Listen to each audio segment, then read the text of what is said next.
Whatever.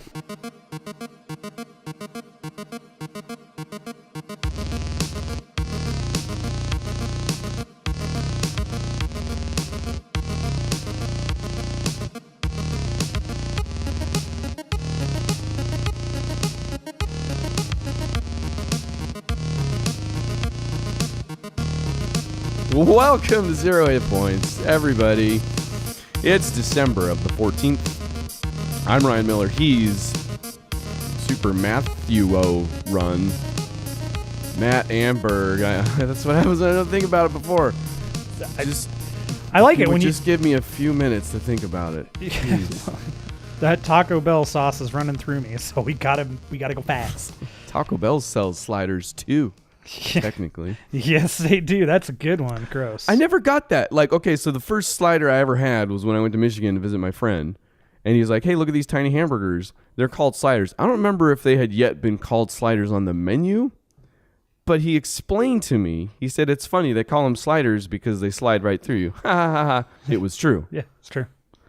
But now it's like the everything is a slider. The fact that the marketing community, you know, blame White Castle, man.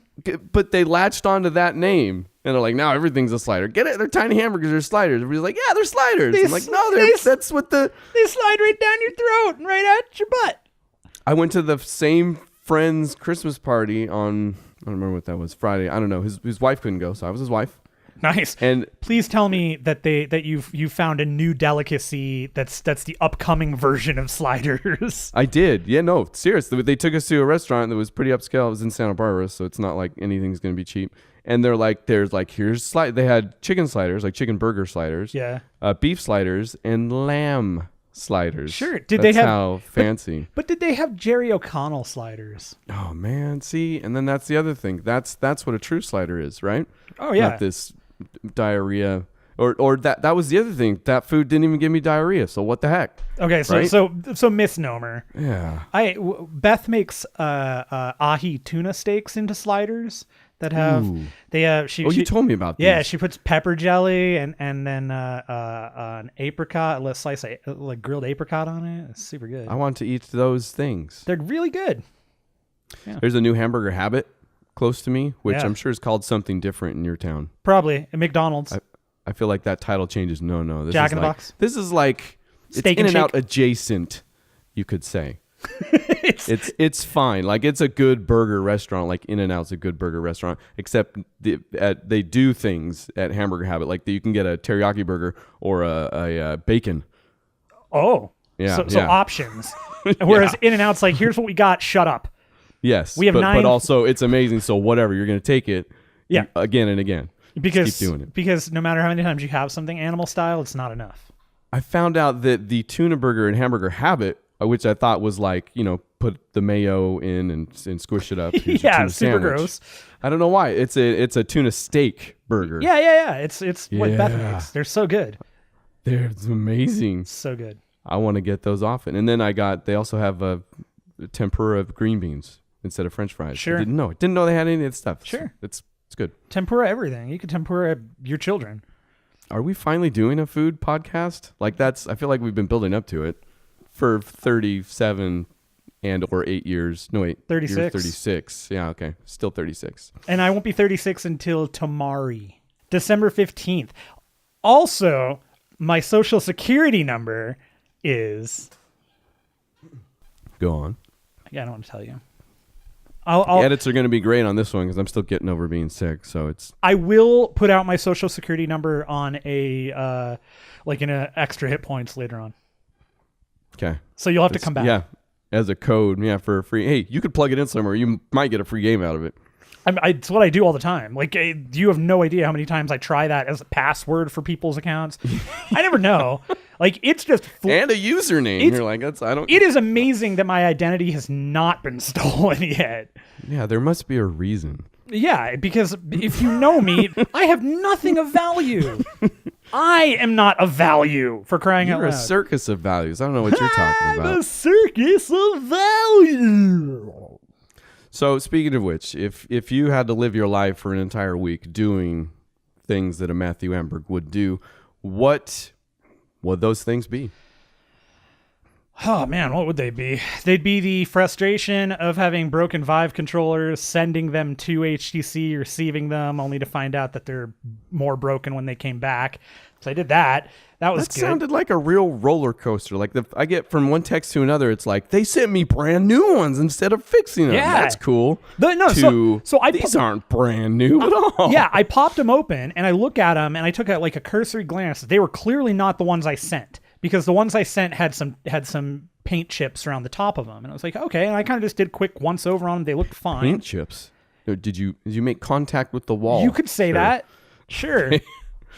That is not, reality. by the way, not what broke the controllers. They worked fine every time afterwards. They just eventually stopped taking a charge. Oh, that's funny. Yeah, so totally unrelated to that. But then I plugged them in on. I got them. I sent them on Tuesday. And here's my favorite part of these shenanigans. On your own dime, you have to send them. They'll ship them back on their dime, but you have to ship them to them. Which is, I mean, I guess for a smaller company that happens. HTC is not a small company, man. That's the thing. Well, I mean, they're not freaking Apple or something like that. They can afford shipping on a broken thing that's theirs. And for an $800 item, yeah, plus, yeah, you pay for that stuff. So that's kind of dumb. My resend that I got done, I was dealing with today. They're supposed to send me a thing for that, so I should be getting a prepaid that. But yeah, I plugged them in on Friday. They seemed to charge. They both lit up, but I had to wait to see if they'd actually finish charging. Neither of them looked like they were, and I didn't want to leave them plugged in overnight, so I took I unplugged them and stuff, plugged them back in. One of them finally hit charge, the LED changed to the right color. The other one didn't, and then eventually it just shut off. I'm like, this is not good. Started playing with it, started trying to get it plugged in and stuff. It just was not taken, and yeah, it's so frustrating, man. So yeah, that sucks. Finally, I don't know what changed, but I finally got things to work, kind of. But then I hadn't, because I hadn't played with them yet. I hadn't done anything with them. I squeezed the trigger on the one that wasn't charging originally. And the trigger's torqued on it. You can hear the grinding when you pull it back. It's like. What the heck, man? Yeah. So wait, but these still aren't the ones that you sent? They're not the ones I sent. They're clearly refurbs, and I'm sure they worked at one point. Don't know. Not until they refurbed them, I guess. Yeah, exactly. Yeah. So that's been my. Maybe you can get the new controllers out of it. Just tell them to send you the new ones. That I don't think send me the Oculus Touch ones. We're we sell the HTC Vive, sir. I don't care. Your controllers don't work. Yeah. What's the deal? Send me something that does work. It sounds like we both went through our own tiny hell over the weekend, but I want you to finish yours. No, that was pretty much it. I mean, I don't. Not a movie, not a happy thought. No, nothing that I remember. Okay. That's not true. Fair. I did watch a movie. What did I watch? I watched something super goofy that I hadn't seen in a long time. The Goofy movie? It wasn't. I haven't seen that in a long time either, though. Son it was something along the lines of The Rock, but it wasn't a Michael Bay movie, but it was something along those lines of that kind of stupid action. So wait, let me see if I can get this. You watched a movie this week, but it wasn't a Michael Bay movie. I know. No. I know. No wonder you forgot, and we're not going to talk about it. That's right. That's true. I like how last week we tried to talk about a Michael Bay movie and ended up just talking about Michael Bay again. Because the movies are far less interesting than him as a person. What is up with the guy? The movies are only interesting because they're good coming from Michael Bay. Yeah, that's okay. That makes sense. Can you separate the man from the movie? You know what? I've never been able to do less. And now we're just talking about Michael Bay without even having watched any of his movies. Yeah. What did you do this week? Let's hear about your traversal into hell. Yeah, that dovetails into my gaming experience somewhat nicely. So just good. Let's just go right to games. Sure. What about that? I didn't play a ton this week. I just was very busy this week. Rocksmith, I picked up some new stuff there. I actually plugged in my bass because I hadn't done any of the bass stuff really, and played a couple songs. I've heard it's all about that. It is. I am not. I used to be. Then I moved on. Now I'm really more about the treble. fair. Yeah, I like that. I forget. I grew up playing bass primarily. I wasn't really a guitar player until later on. And it was mostly because everybody was a guitar player, so I figured, screw it. I want to be in a band too. Do the easiest thing. Guess which one's easier? Oh yeah, no, for sure. It's always easier right up until you run into guys like I don't know, Chris Squire, John Entwistle. Yeah, this guy, and then you're like, oh yeah, I forget this instrument is a little more versatile than I am able to make it sound. So I was check out the shark theme, Jaws. You ready? Can't do it. Don't even know how. Yeah, biggest problem. It's just such a nightmare. But I started playing some Duran Duran stuff, and what people don't think about or realize about Duran Duran, especially like casual fans, the brothers, the Taylor brothers, that one of them was bass player, unreal, like absolutely phenomenal musicians. I have never some driving bass lines in that music. I've never been a huge Duran Duran. I don't like Duran Duran. Frankly, Beth loves I don't them. own any of their albums, but I'm fine with them. I'm fine hearing them, but I've never like Simon Le Bon is just as a vocalist is just I just don't enjoy his vocals. Period. That's it. Yeah, sure. I just never have. But the music is fantastic, and so the first thing that pops into my head with that band is always Rio, because it's sure. So that bass line is phenomenal. It's so fun. It's really hard. Especially, have you watched Sing Street yet? So we're like 40 minutes into it. Oh, really? Okay, cool. Yeah. Beth turned it on. Duran Duran Rio's in there. Yeah. No, okay, cool. So that's super fun. I picked up a couple of other songs here and there that I wanted to learn, and I've been focusing. Yeah, what songs did you pick up? Actually, I was going to ask. I picked up the Stevie Ray Vaughan pack, which is for me is just like well past my ability, but it's better than the Vince Vaughn pack. You know what? It's not, because I can plug myself into that and just do really bad impressions, and it's fine. It's just 30 minutes of Vegas, baby. Bon Jovi. So the Stevie Ray Vaughan stuff, again, way past my ability. I started working on a couple of other tunes, some Free Ride, an Edgar Winter song I've always loved. It's got a great guitar part.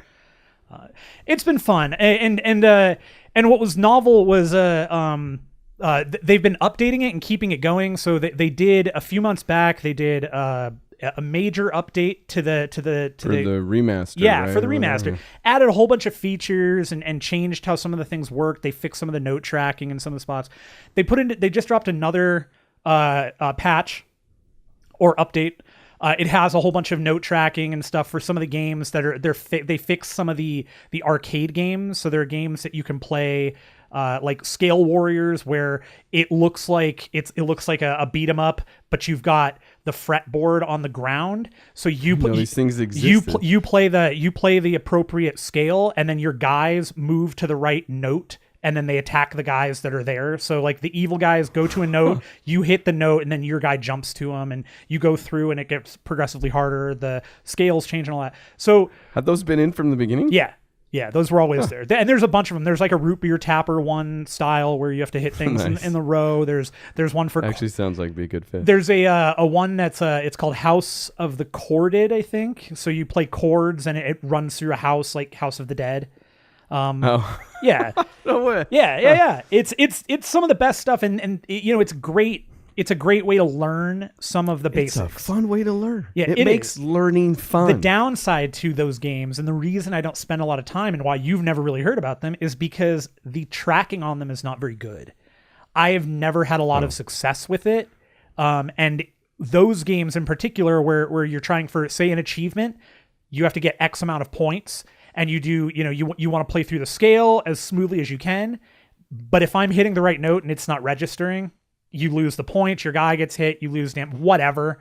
So how would the tracking be bad there and good like in the main game? How does that? Because the music is because it's music. So the music, like it's looking for something. I guess maybe the tone is a little expanded, whereas here you have to hit, like the tone has to be perfect too. The intonation has to be just right. I don't know why. But I can play the But same. they've updated them recently, you said? Yeah, those were things that there were some tweaks done to the arcade mode games To fix those things? Yeah, in this, Okay. I don't know if it fixes them permanently or all around, but there was definitely some fixes in there. They also finally added something that I can't believe they didn't have from the start, but I'm really happy they added it in, is basic acoustic guitar support. If you had an acoustic that had a pickup that you could plug in, it wasn't a problem. It was the same thing. You plug in the Rocksmith cord and plug it into your acoustic and you're playing. It's fine. But what they added here was the ability to plug in a USB mic in place of the Rocksmith cord, and then you can mic your guitar with your mic. So you point it at the sound hole, play, and it will recognize, it'll pick up what you're playing. Also, like the first 5 steps of my podcasting, step by step. Yep. Point it at the sound hole. Point it at the sound hole. So don't bend over next time we start the podcast. No, see, I don't get that specific. Just point it at the sound hole. So right. So this is really cool because there's a barrier to entry with the game, and that is the cord.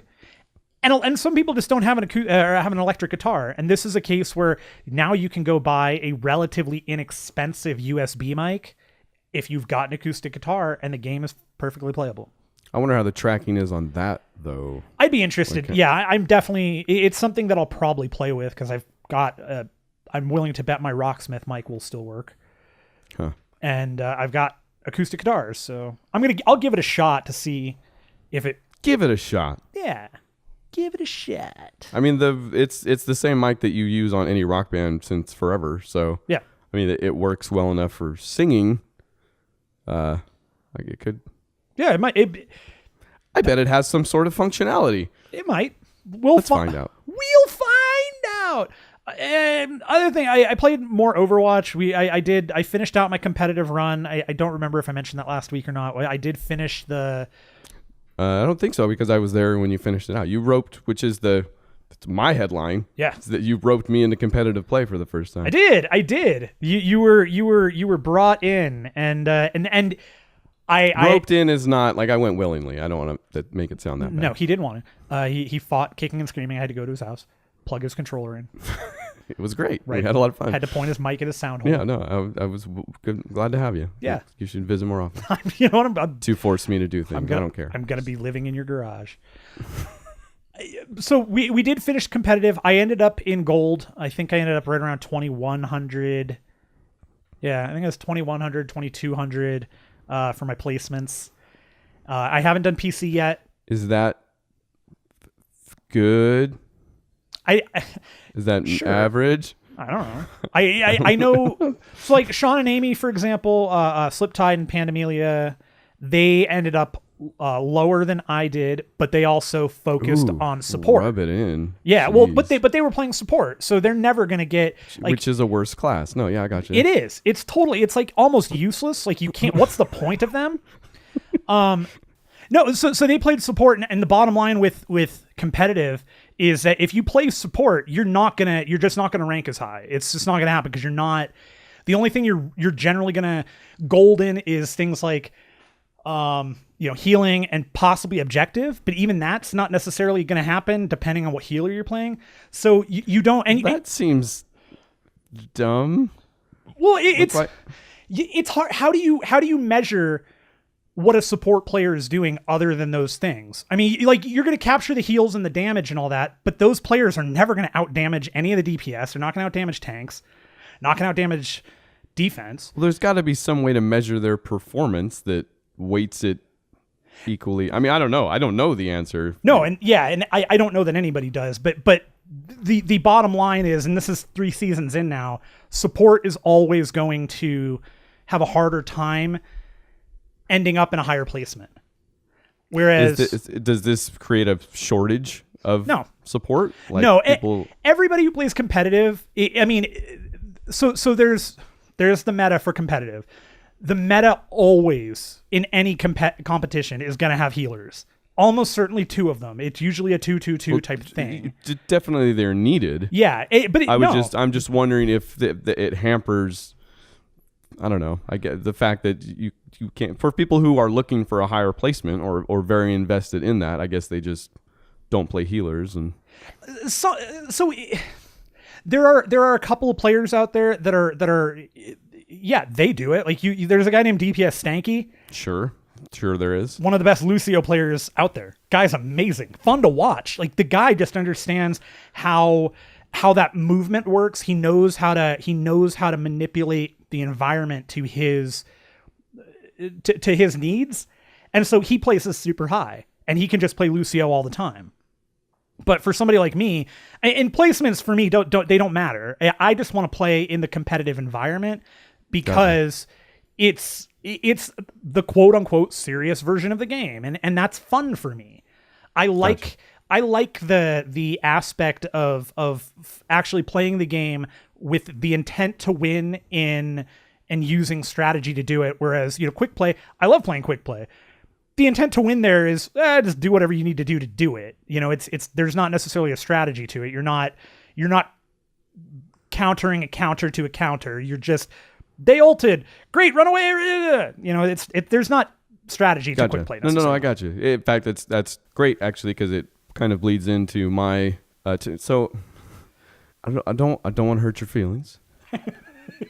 But competitive is not for me. Like I'm not going to say we didn't have fun. Like there was a game we played even that was were we down by, I forget how the scoring's a little bit different. Were we down by like 3 or it was 3-1 or something like that? It was 2-1? Yeah, it was 2-1. Or 2-0. It was 2-0. We ended up coming back. And we came back and won. Yeah, that was cool and clutch. And I'm not going to say that wasn't fun, but that environment you describe of getting into the meta and having to work out who you play to support, which most of the time I was just like, who should I play? Like, Matt, like, help me out here. Like, what should I do? Which made it easy for me. But at the end of the day, like, that's like, it's not, so I would rather be doing a lot of different things, I guess, maybe is what I'm trying to say. No, I get it. Quick play is definitely, like, quick play and now the arcade mode definitely fit your play styles more. Because just getting into that and, like, it mattering, I guess, and me having to, like, look at that and then maybe even take it seriously. Right, like, yeah. Is completely not my thing. Like, just... Which, in all aspects, to be fair, like it's one of the big reasons I don't get into sports a whole bunch, because it's or have children. I mean, I don't know what we're. I don't know. How did that relate? It didn't. Okay, that was my fault for assuming. No, that's completely my fault. Anyway, but yes, it's not like I'm never gonna play competitive with you again. But yes, those were my feelings, and they seem to bear out. Yeah, well, and that makes sense. I mean, we've had the conversation. The expectation of you enjoying competitive in the same way or wanting the same things out of it that I do. Yeah, there was no question that was not going to be the case. Like, we knew that going in. I guess for me, maybe there was a little bit of question because Overwatch was a huge question to begin with. Like you said, I would never buy the game over and over. Well, and to be fair, that was a manipulation to get you to buy the damn game. I mean, let's be real. Oh, my fault. Okay. Hook, line, and sinker. Man, you are the head game champion. I'm your density. The fun I had out of it was the fun I have out of quick play, but I had to worry about stuff. So it was kind of, I mean, I'm a solitary dude. Like that's what I like. Even as when we talk about achievements, like this is, there's a ton of people out there that don't get or see that I'm into achievements and think that I care about a leaderboard in some way. No, it's just I've been playing the way I play to get achievements since before there were achievements. Like that's always how I play. I can Sure. count on one hand. And they're burned into my brain, the games that I didn't 100% in my life. Zelda, The Adventure of Link, and that might be the only one. That's actually a rough one, too. Like, that's one that... And I've gone back and tried to before and fallen off. Now it's just a thing of... Yeah, anyways. But yes, yeah. It's whatever. No, it's fine. I really enjoyed it. It was a lot of fun playing with Sean and Panda and we played with Mertz and, for sure. and all those guys. And it was great. It was fun. It's something that I will totally do. And if you want to play, sure. But it's I'm never gonna say no. I will still bug you to. Okay, I might. But I will either way. I'll still bug you to. I'll just be asking you who to play all the time. Yeah, well, and the answer in that respect, especially if we're playing with that big group, is just Soldier. Like Soldier is which ended up working out because I'm the best at him. Like I'm easily the best at him, and he's a requirement. Period. He's god tier in the game. You need DPS. I do need DPS. I also like that. So the one thing that's good about Soldier too is he has healing and he can run, which is nice. Yeah, Speaking of running, I'm okay at him. Oh man! So let me tell you about my long dark nightmare. Okay, I don't have any Vive controllers, so I had to do my own thing. I don't know how much I've talked about this new laptop of mine, other than I have it. I got one of the Touch Bar MacBooks. You've talked MacBook about Pro. it to me. I don't think we've talked about it on the show. So, not too long into the first one I got, which it's been out for at least a month now, I want to say. Long enough. Well, I had one ordered and it wasn't going to arrive, but then the stores started getting them, and then I was in town at a store and they had one, so I got one. Anyways, not too long I started to see these kind of weird graphical glitches. I use Premiere Pro, which uses Media Encoder, Adobe applications from Creative Cloud. But for work and also for any of the website stuff. Never say Creative Cloud any other way. But it got to the point where it started crashing, and it did this. I called it Disco MacBook. I should probably post a video, but it crashed the graphics card. I'm guessing in a way that crashed the entire computer, like completely locked up, couldn't do anything, and it flashed like a disco ball, like multicolor, just. Nutso, like never seen anything like that before. And it would do some of the garbage screen stuff before, which is kind of more normal. I mean, not for a brand new $2,400 MacBook, but still totally normal, understandable. And there are things that work themselves out often or are easy fixes, so they get done quickly. Anyways, so I took that MacBook back. I set a Genius Bar appointment and was like, hey, because I had taken videos of all this stuff. Pro tip, like if this starts happening, just you can take videos on your camera on your phone now. It helps. On my forget it. So I take it to the Genius Bar appointment, and I start showing the guy the videos, and before I can even finish the story, he has a new one coming out to me. So I'm like, okay, cool. He's like, yeah, just better safe than sorry. I'm like, hey, whatever. So I take the new one home, and it seems to be okay for a while. Like I've done a few videos on the site with this thing, but eventually same thing, and it started having some weird like port issues that were connected to the speakers somehow too. There were different things and the things that appeared to be happening to the like. Nice. It froze up it didn't do disco, but it froze up with a yellow screen, and then it froze up with a red screen. So obviously, and if you search online, the common thread was conflicts between Premiere, Media Encoder, Creative Cloud maybe, and the graphics card that's coming in this new MacBook. You didn't say it the same way. Dang it! I'll put it back in with editing. Yeah, it'll be great. With editing, 0 Hit Points podcast now with edits. But this time it's to the point where I can't complete a job for work. So it's kind of like I'm pretty sure if I take it back and get a new one, I'm gonna run into the same problems at this point. But I need to complete this freaking job. So whatever. I'm back in the Apple Store, and instead of going through the whole thing this time, I'm just like, return. That's what I'm here for. I got 14 days. This is after a 2-hour call with some dude at Apple who's like he had me run a data collection thing. Yeah. Which, speaking of which, AppleCare, have you ever done an AppleCare thing? No, I have not. It's like almost scary easy. Like my computer is it's locked down pretty well. I call and he's like, okay, I'm going to start screen sharing with you. I'm like, okay. And then a thing comes up immediately that's like, AppleCare wants a screen share, and I click OK, and he's screen sharing. Like that is it. Yeah. No, that stuff weirds me out. That's new to me. And actually, I had so the HTC guy wanted to remote to my computer and stuff today, and I was like, no. You don't need to remote to my computer. What are you doing? What do you want done? Well, I want to run some diagnostics. I'm like, you don't need to look at my computer, touch my computer, be on my computer. No. He's like, okay, I'm in. I see now you have. And I was like, what? And he's like, I'm behind you. And then AppleCare pops up. He tapped my shoulder, and I turned around. He was gone. There was just a floating Vive controller. Anyways, so the dude runs this data capture thing. And then my computer locks up. Like he has me recreate the thing, and my computer locks up, and he's like, "Oh, your computer just crashed." And I'm like, "Yeah, sorry, was I not clear?"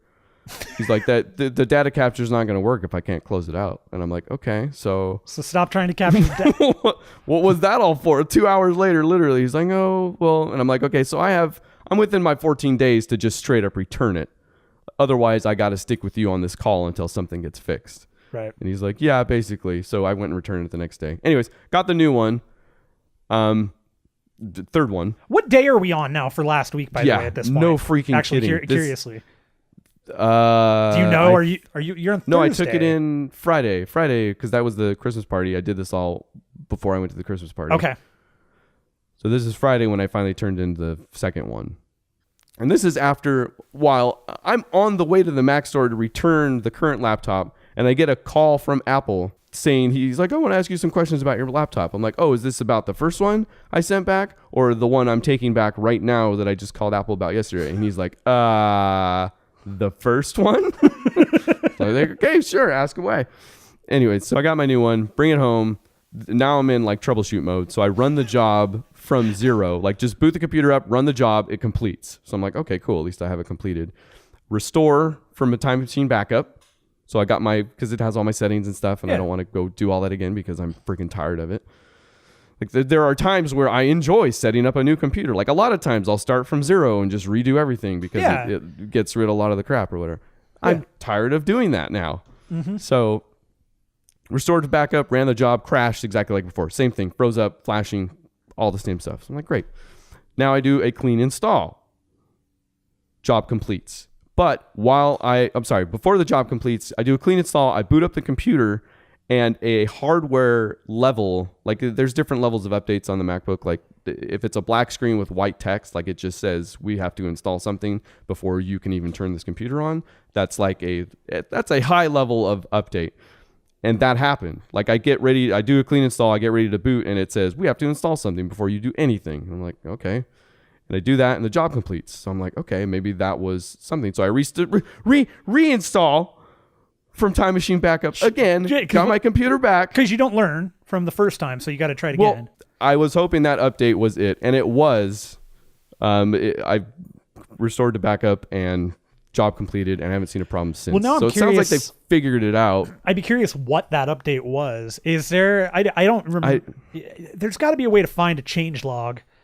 Yeah, I should search actually. Yeah. My only fear is that it was the update somehow, like it's the Galaxy Explodophone thing where they're like, we're going to fix this by like nerfing it. You know, like I hope that wasn't the issue. Like they actually found what was crashing stuff. But I'm just glad that the like on your third one or whatever, you didn't open it up. It didn't immediately blow up on you. Well, dude, at that point, I was like, I don't care. Like I know that like the fact that this got out the door. I mean, I get Adobe and Apple aren't friends anymore, and they want you to use Final Cut Pro X, which is one of the dude on the phone asked me, he's like, oh, I don't know if you've tried some different editing software before. Final Cut Pro X is not a professional piece of editing software, is what I told him. When he asked you that, when he was like, well, have you tried any other editing software like Final Pro? Did you just go? Basically, in the nicest monotone way I could, yes. I love your monotone.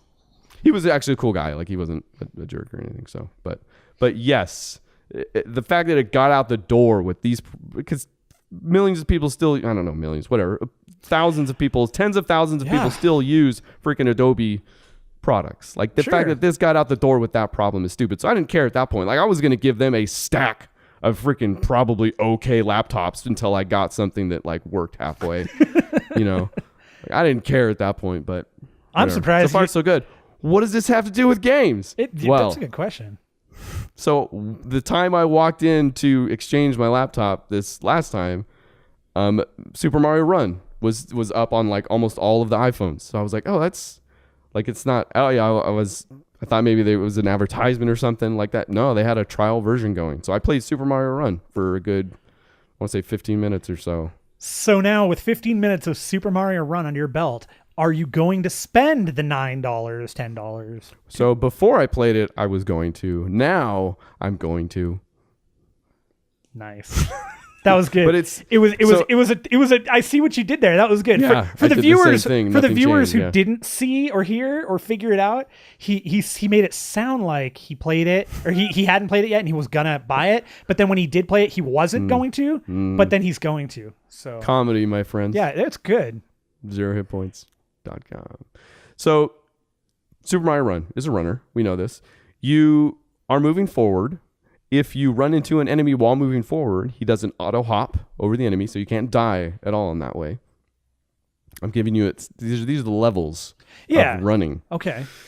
Then you jump, right? And that's a short press for a short jump, long press for a long jump. There's also a third press that you can do to float afterwards.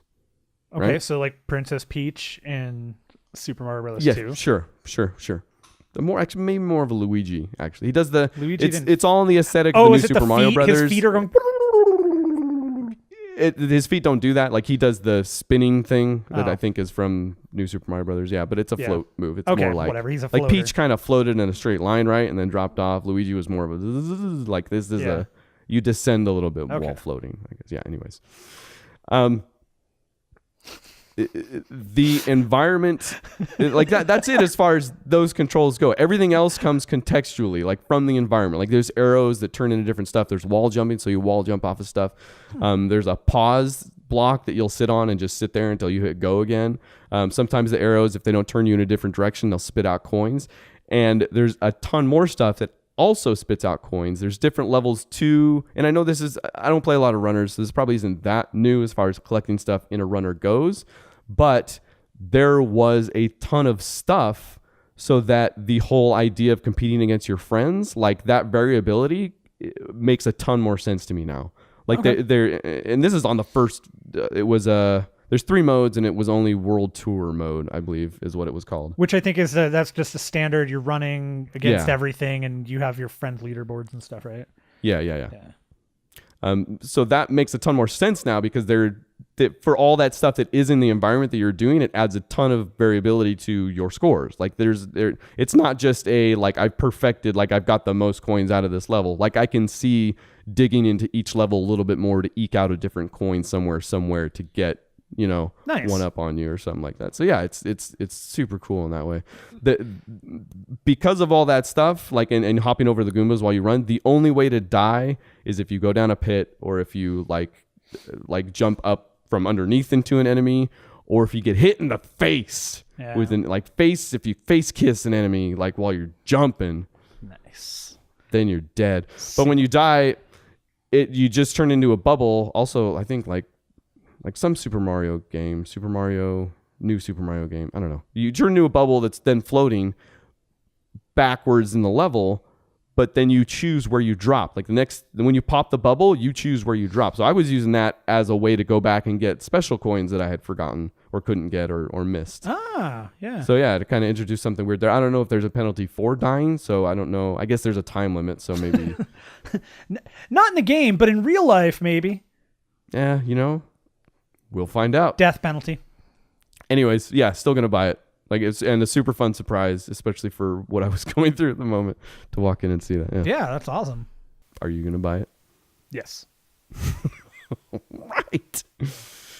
And then I also played some more Infinite Warfare. Still WoW. Like that's not nearly as done as I would like to be, but still WoW World of Warfare? No. It's the other one, the Infinite Warfare. Like this, so far, this game is doing set pieces. Because that's the thing, like especially with the Infinity Ward games, like that's what Infinity Ward was, and we've talked about this. So whatever, they did the set pieces. They invented the set pieces. They in a lot of are ways. set pieces. And when they left, like Infinity Ward's kind of been this question mark. They've been kind of a shadow, and with Modern Warfare 3, you could see them trying to do that. This succeeds at that more than anything, and it is largely because they went to space. Like jumping the shark or not, like they've made that work in a really good way, and it's been super cool so far. I'm thrilled that you're enjoying the action Elon Musk game. Mm-hmm. It's fun. I'll talk more about that when I actually finish it. All right.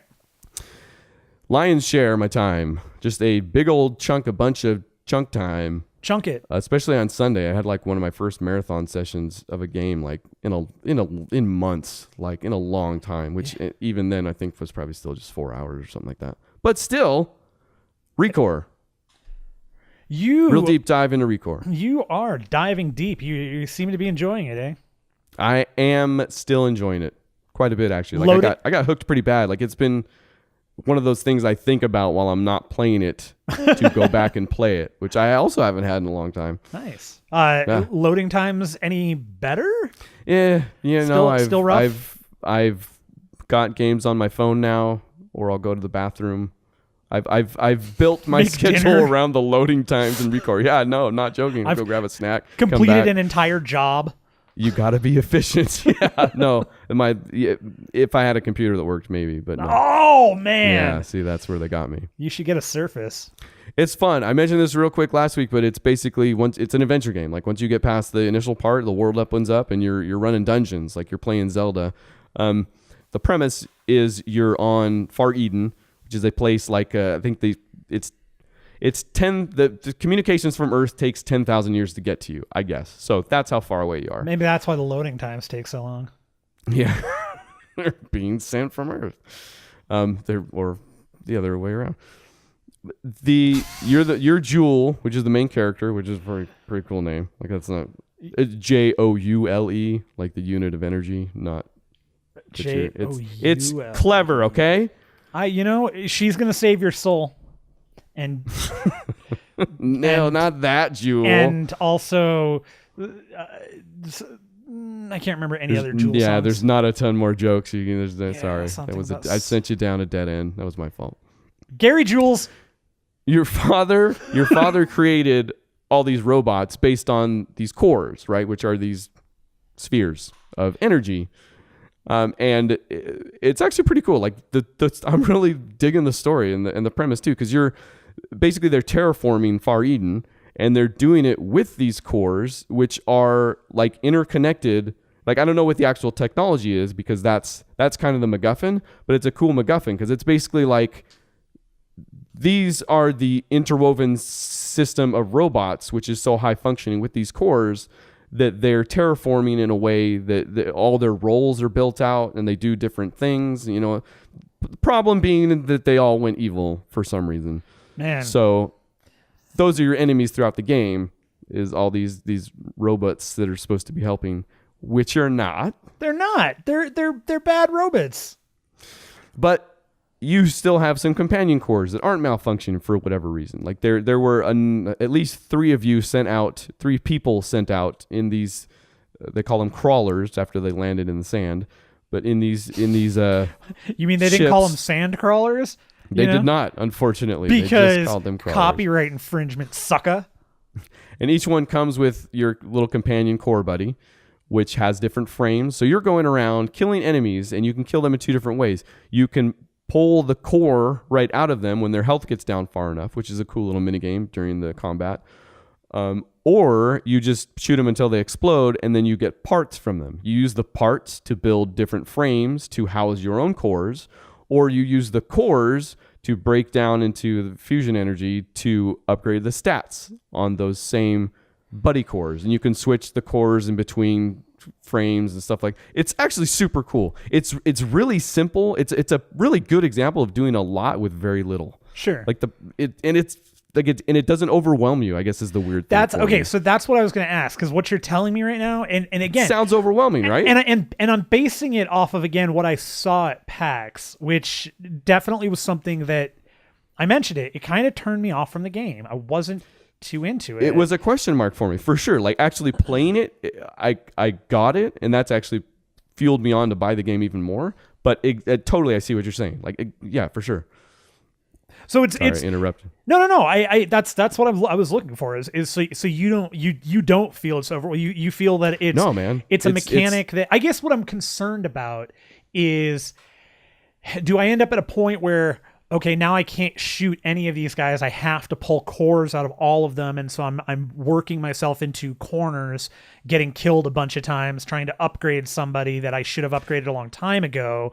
I mean, it's still an RPG, so yeah, there is leveling involved. Like, there are different dungeons throughout all the games, which are kind of like, there's a main storyline and you're running through stuff like that, but there's all these side dungeons that you can do. And yeah, if you do a higher level dungeon, like, you might have to spec out a little bit, like choose a different core with a different special and stuff like that, which, I mean, that's part of the fun though. Like, you get into that. By the time you get to that too, you're pretty well versed. Can you once the cores and like the guys are all like set in their specific way, can you change their stats? Yep. Like so if one chassis or whatever is like super powerful, but you don't need that one, you need the other one, can you drain everything out of that one, put it into the other one, and then use that one? So the frames you don't drain. You're collecting blueprints throughout the game that allow you to build different frames.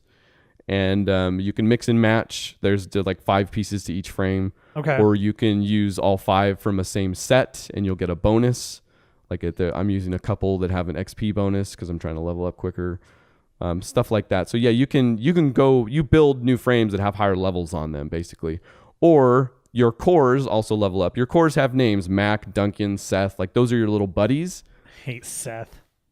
You put them into different frames based on their levels too. So it's, like I said, I feel like I'm not going to be able to do it justice, because even talking about it, I'm like, man, like, if somebody had talked about the game like this to me, I would have been like, oh, that sounds like more juggling than I even want to do. But it comes off really smooth. Like, it's hard to explain. Like, it doesn't, I never felt overwhelmed. And I'm guessing maybe that comes from, like, because you've gotten so far, maybe it's not as overwhelming. And obviously it must be because of how they introduce the mechanics. You know, yeah, I mean, it's obviously not all at once where you're like, here you go, do all of this. It's a little slow, but again, not as slow as you would think. And I mean, when you get down to it, the combat is solid. Like, you're moving around in a way, trying to dodge what the enemies are throwing at you, which it turns it into kind of a 3D bullet hell for a second, you know? Yeah. Like those side shooters. But then you're also you're switching between affinities, right? Is what they call them, red, yellow, blue, which different enemies are different colors, will take more damage based on that. So then that's thrown into it. But again, and this is part of what hooked me at PAX, was thinking about, like, once you got into that, you know, and having to hit all these buttons and then pulling out cores versus exploding, and there's a charge up shot that'll drop their shield at the same time. It's a ton of stuff that comes together really well. Like that. Nice. Yeah, it's super cool. Like, I'm still into that game. Yeah, it's one that like I said, I'll probably look forward to it. Like, I'll play it if you send it to me. I don't think it's one I'll pick up, because it just doesn't seem like it's extremely rough around the edges. Like, don't get me wrong. Like, this is no, like, probably the worst game to compare it to would be Call of Duty Infinite Warfare, on the complete opposite end of the spectrum, because that thing is polished beyond polish. You know, like, it's the most cinematic thing. Like, the lighting is freaking incredible. Right. Like, the set pieces, again. Like, the Recore is extremely rough around the edges. Like, it's there. I have run into some graphical glitches. The movement isn't, you know. It could use a little work. It's all completely fine. It's just those little polishes on the edge that you maybe don't notice, you know. Sure. Like the jaggies or something like that. But you get all past that, and the aesthetic is still really cool to me as well, like the stuff they've done with it. So, I mean, it's a minor complaint, really, for as all-encompassing as those rough edges can be. Sure. That's cool. No. Like I said, it's something that I'll be interested in checking out at a future date. Cool. Yeah, that's all I got either. Let's roll into this stuff that happened over the past week. Let's roll into it. Do you want to roll into what is this? I just don't like Jimmy Fallon. That's all. Oh, okay. So the only reason I put that in there is because I know why you did it. Reggie showed up on the Tonight Show with. I mean, I have nothing against Fallon, but I can. Like, I was hesitant to put it in there too, because it's a talk show appearance. Like, I was just wondering what could be gleaned from watching the Nintendo Switch, like, there. No, and it was great. It was cool. It was. Turns out not much other than that. So No, it was cool to see somebody handle it. Like, it looks like a solid piece of hardware. Like, the build quality looks good. Like, that screen doesn't look like a 3DS touch screen. You know, it looks like an iPad touch screen. You know, it looks good. No, it looks good. I was actually, so let me preface this. I like Jimmy Fallon just fine as a comedian on Saturday Night Live. I don't like him on the Tonight Show. I think he's. Oh, really? I just think he's a bad Tonight Show host. I have since for a while now. All right, fair. But regardless, I do love that one of the few things he does do is this. He does a video game thing. He and Reggie Fils-Aimé. Yes. Clearly friends, or clearly at least acquaintances. Reggie far less, like he was in like full E3 mode up there on He a talk show. totally Like, was. it was kind of weird, yeah. But he and Fallon have had enough interactions that they clearly are a little familiar with each other. But yeah, it was cool to see the Switch. I'd seen all the pictures of it and seeing it being handheld by people that I can go. I know what their sizes are. I know what they look like as humans. It was cool to see it in the wild. Yes. So to see it in somebody's hands that I can go, oh, I know how big that is. I understand the dimensions of it now. It was cool. What did that do for you? Like what? Move the needle at all? I'm a Nintendo person. I like Nintendo. I want to get the Switch. I just don't know if I will or when. Like, it's this definitely moved the needle for me. Like, it's like watching that thing. Not as much as this next piece of news, but seeing it out there and seeing it how it looked and kind of, I mean, Zelda was cool is what they were playing. It's and I actually watched. Did you watch? Okay, so I'm sorry to interrupt you, but did you watch do it. There was another like 8-minute video that came out right after the Switch launched, the Switch announcement. It was actually, I guess it was just before this thing too, where they played like 8 minutes of the new Zelda game. Oh yeah, that was for Game Awards, I want to say. Was it for the Game Awards? We talked about it, yeah. Okay, so seeing the two things, like the Zelda game looks interesting. There are some mechanic changes that I'm really interested to hear about, but that particular showing did not move the needle for me at all. For Zelda or for the any Switch? of it? For any of it. Okay, all right. For Zelda, it did nothing for me. Period. Like, okay, and so far after that like 8-minute thing, like that didn't do anything for me either. Yeah, so the thing that is way better for me anyways is that 3 different sources have now confirmed to Eurogamer the GameCube games are coming to Virtual Console with the Switch, which is huge. There are some amazing titles. That's kind of my silver age right there. Like NES, SNES, like golden, like nothing will ever beat that. But I kind of like, I had it in 64, but I only had like 4 games for it maybe.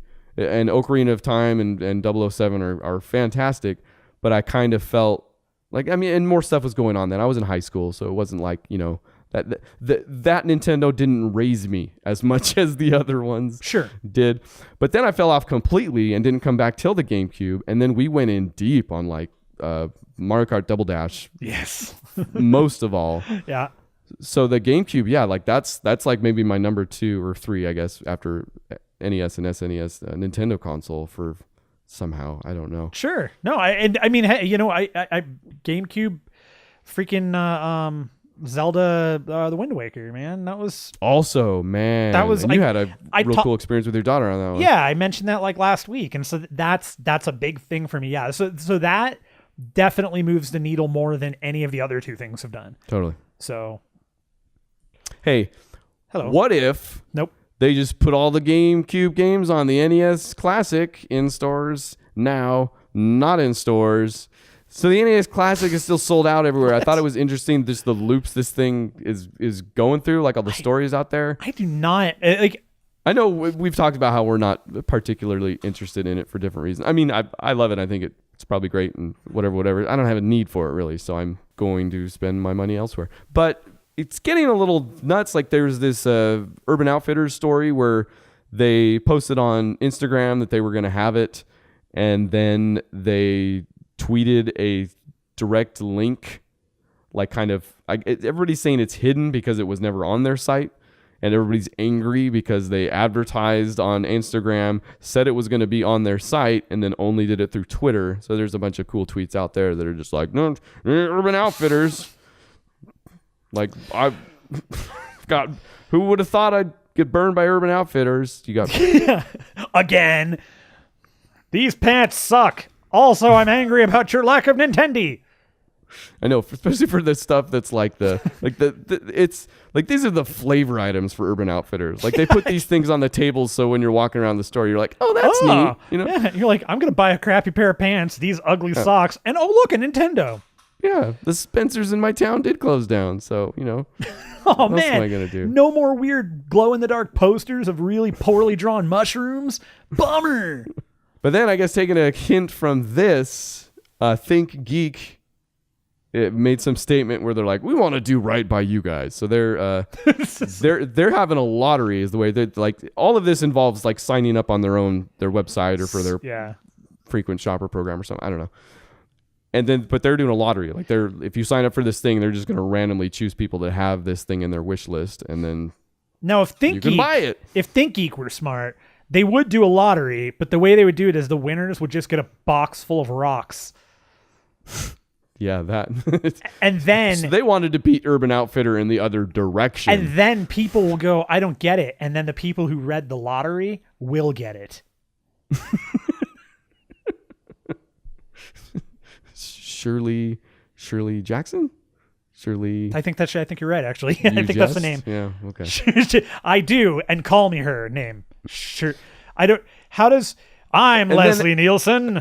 And then Amazon figured, what if we just don't put it on the internet at all? And I didn't know Amazon brick and mortar stores existed, but they do. Yep.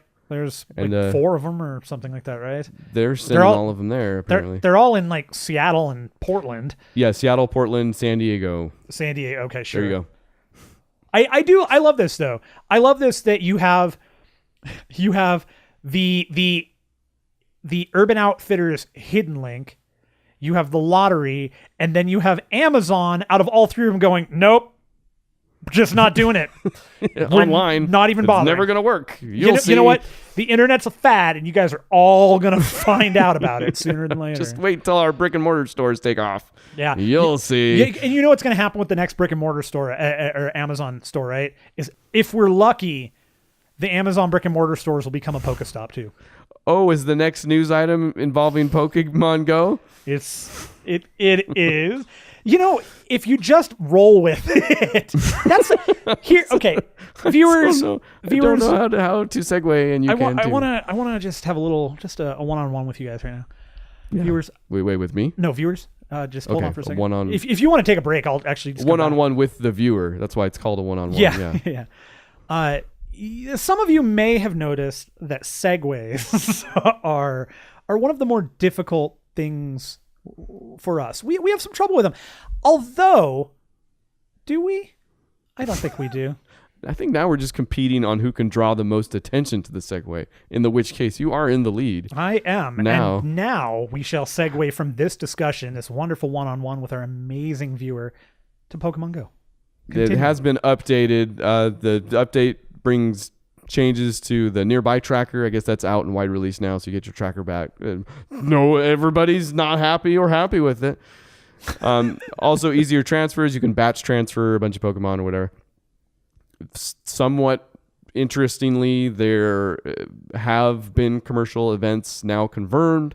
Starbucks at 11 a.m. on December 8th is going to turn into a bunch of gyms and Pokestops everywhere, and you can get a special Frappuccino. It was last week, but yes, they're all gyms now.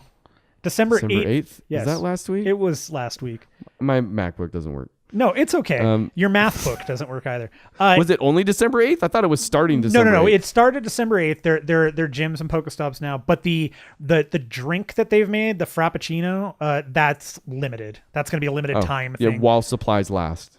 It's an NES classic. Don't get in there. Or Here, drink some Excite Bike and shut up. They're having problems manufacturing enough to keep up with demand.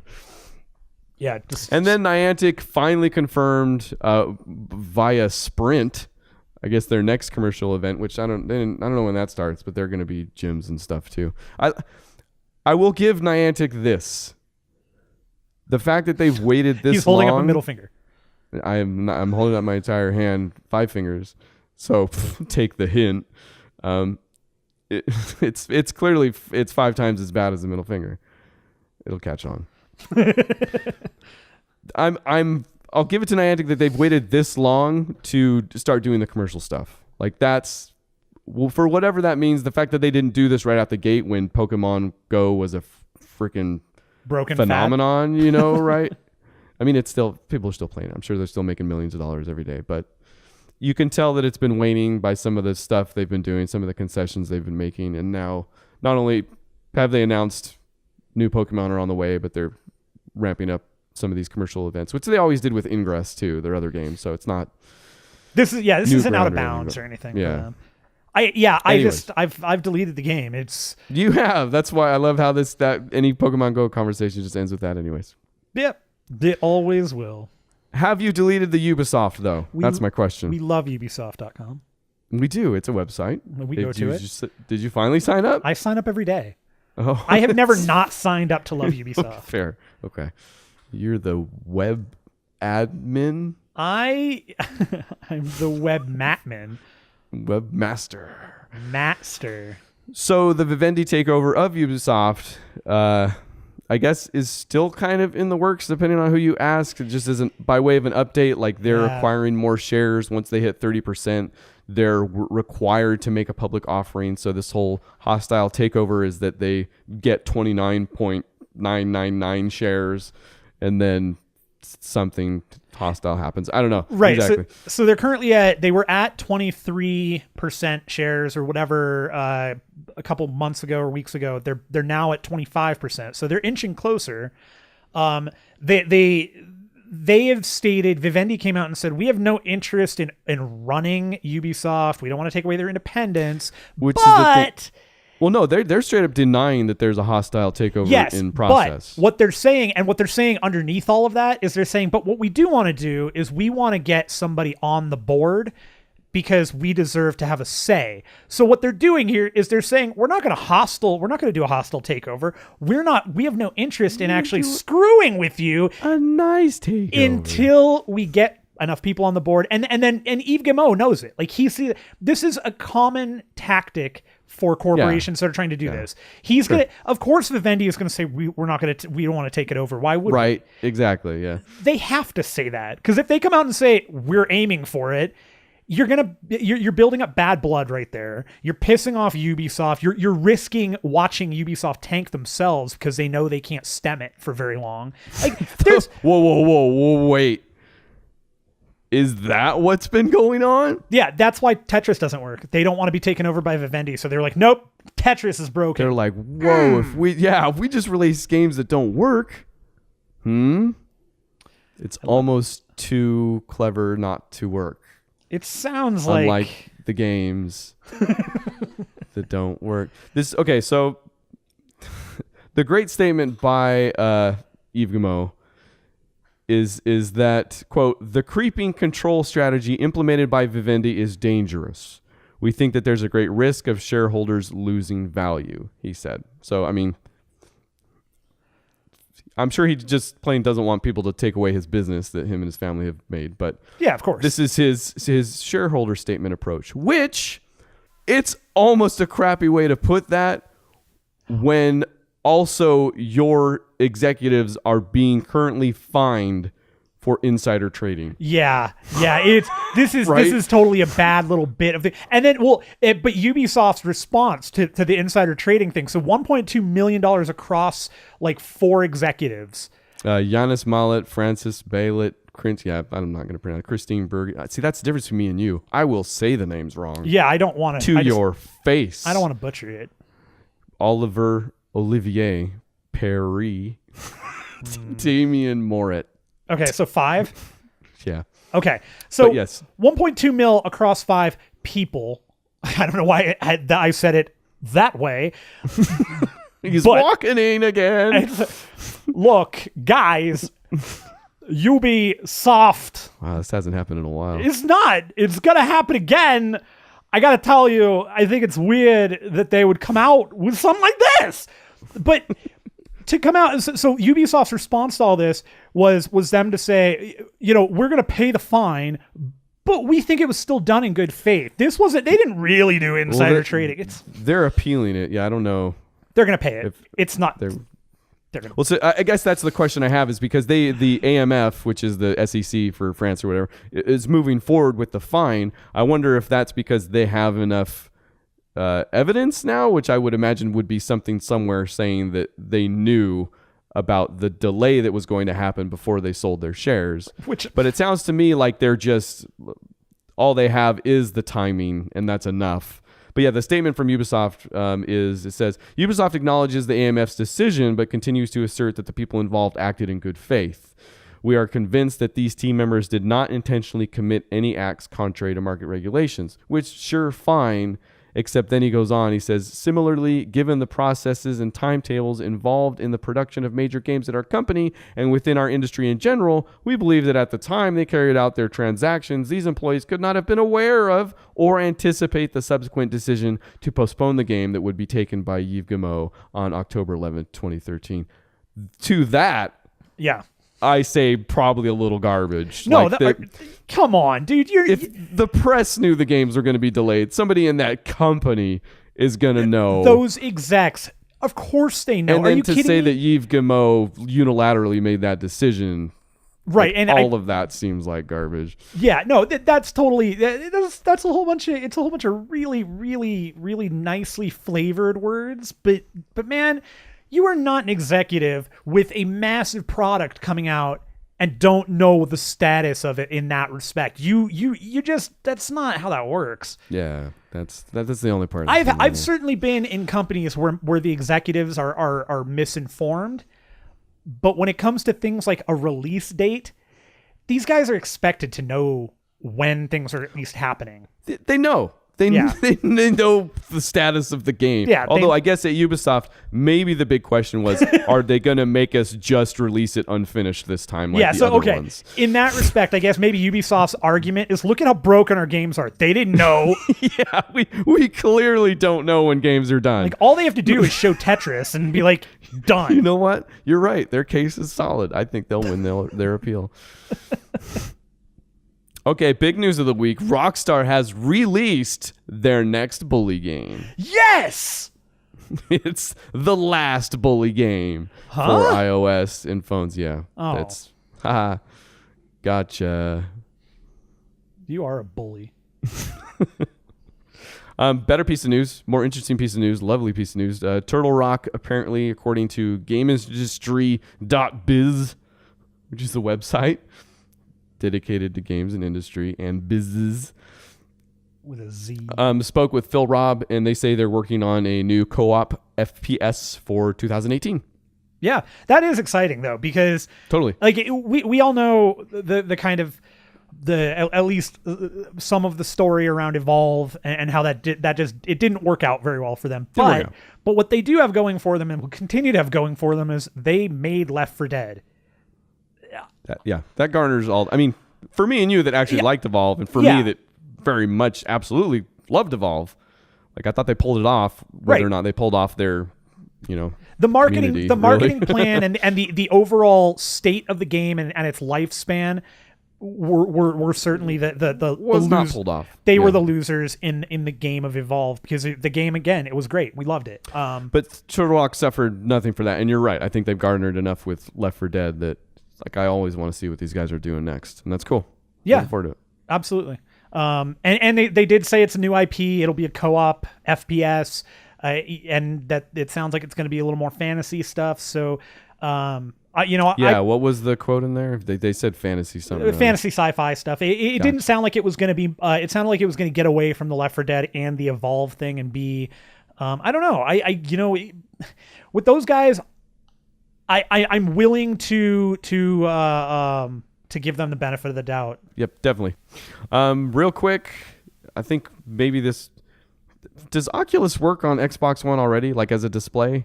Or is that just the Vive or whatever? It works as a display, but it doesn't do anything else. I don't think, as far as I. It does now. It does now. It's called Xbox One Streaming, and it puts you in an environment with a screen that plays your Xbox games. Yeah, You can look around while you do it. You can zoom in, you can zoom out, you can curve the display. You can change your environments. Yeah, you can play it in a fancy basement from Assassin's Creed. It looks like you can or your own basement. Whatever, it could be cool. Interesting little thing. Yeah, it's neat that Oculus is doing that and that it's available. So we'll see where it goes. And then finally, Japaniversal Studios, which is what we named Universal Studios Japan, whatever week ago we talked about this as an update, released more information on their Nintendo-themed section of the park, and it's going to be called Super Nintendo World. I like it. I like it too, less when I read about it. Like upon first reading, that conjures up, oh, they're going to theme out the Super Nintendo. Like, that's really cool. Sure. That is not what they're doing. It's just it's more of a Super Nintendo World instead of a Super Nintendo World. I'm willing to bet that it'll be a grouping of Nintendo properties. You'll probably still get a little Super Nintendo in there, but it's just... And I'm still excited, whatever. It's going to be cool, especially when it bleeds over to Hollywood. Yeah, that's going to be one of those things that I will I will want to be check there. That out? Yeah, we're going to go that year? Yeah. When that rolls in, that's something we will do as a Zero Hit Points thing for sure. All right. That's a guarantee. That because I can't not do that. We have to do that. Just like the lightning round, you can't not do. Are you ready? I am not. I think it's your turn this week. It is. I'm going to do this. I have not actually looked. I caught the beginning of the first one. Okay. I don't know what the rest of them say. I am going to look a totally different direction here, and this is still going to go poorly. He is looking a completely different direction. I'm not looking. Take my word for it. I am not looking at my monitor. I can't see what the questions are. All the small and tiny news items that we don't want to spend any time on get relegated to a fake game show. Are you ready? Soul Calibur official 20th anniversary trailer is out. It is. I don't know why. It doesn't tell you. It doesn't say what it is. I still don't know what it is. All it says is celebrating. It's Soul Calibur official 20, and then it shows like all. It doesn't even say if it's a game. I don't know what it is. It's a celebration. You know what the YouTube description says? Bandai Namco celebrates 2 decades of the fighting game series. True. It doesn't say how they celebrate it. I still don't know what it is. They celebrate it with a game? Is this just a trailer? It's just a trailer. Oh, is this a lightning round? It doesn't work when the question's a joke, too. Yooka-Laylee is out April 11th, 2017, except for the Wii U version, which is not out ever because it got canceled. Yuka gone. No. Elite Dangerous is finally coming to PS4 sometime in early 2017. You too can be elite. This has gotten so bad lately. What about dangerous? I can't be dangerous? No, you're not allowed to be dangerous. You're playing on a video game. Calm down. Last but not least, Crytek employees yet again say they are not being paid. Well, maybe stop being Crytek employees. I think that's the only good one. Mistake number 1. That's the hey, you know what, one. Crytek, though?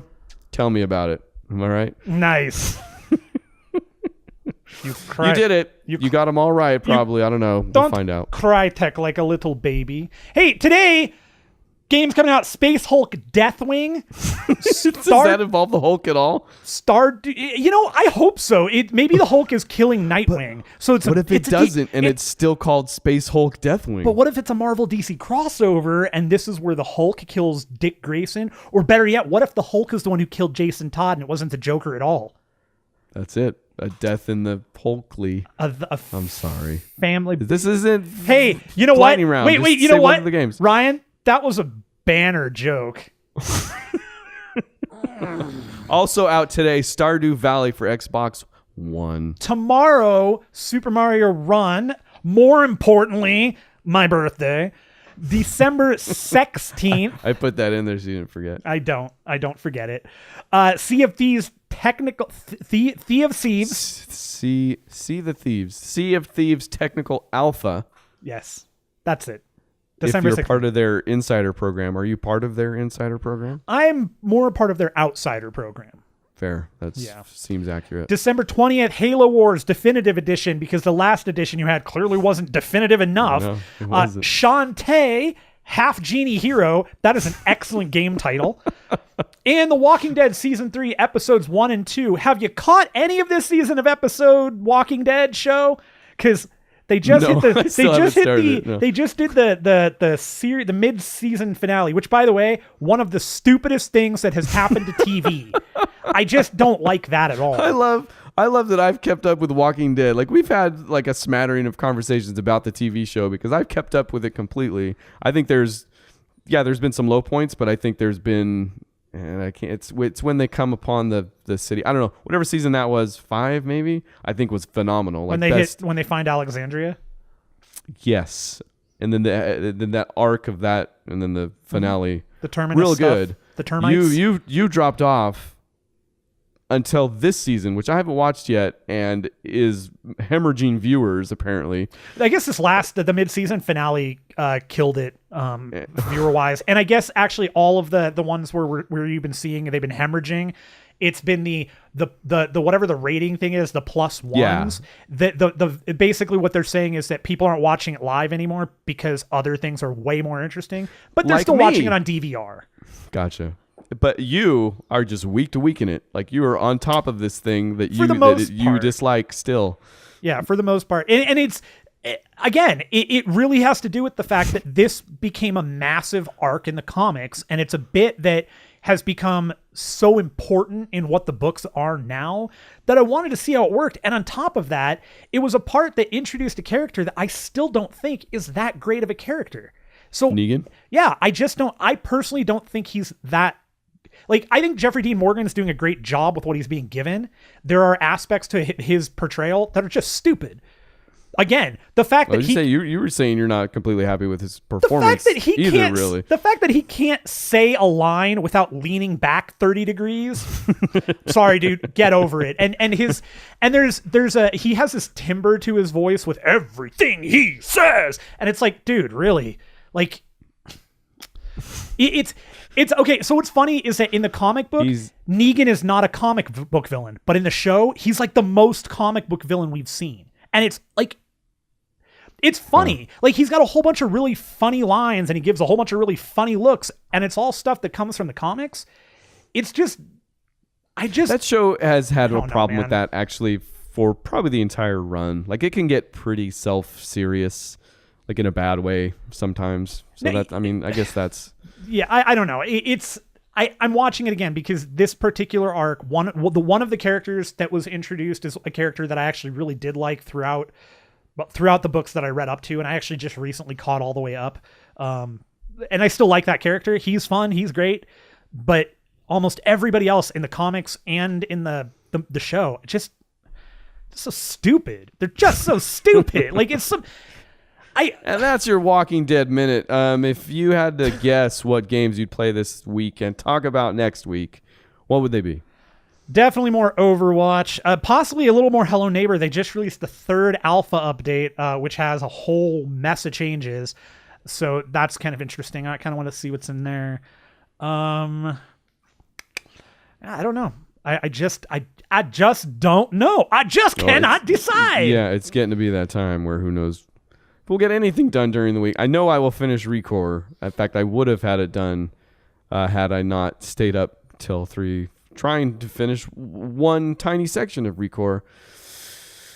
I probably should have talked about that too. We'll talk about that when I actually finish it. Okay. And then Call of Duty Infinite Warfare, of course. That'll probably be done too. And then Star Wars Battlefront. I'm going to pick up the Scarif DLC and we'll that's actually the other thing I'll be doing this week. I will definitely be playing some Horizon 3 because the Snowy Mountain DLC came out. Cool. And thank you to Sliptide who bought me the Forza Pass. So did he really? Yeah. Nice. Sucker. Just kidding. Hey, are we going to stream tomorrow? I am okay to stream tomorrow. I will stream tomorrow. I'm available to stream tomorrow. And if you would like to stream, I'm there for you. Back to Gears. We take a break. Let's go back. Sure. Okay. Gears I'm good of War with. 4 campaign. Let's do it. You asked for it. You asked for it. Gears of War 4. Speaking of asking for it, hey, 0HITPOINTS.com. Good enough.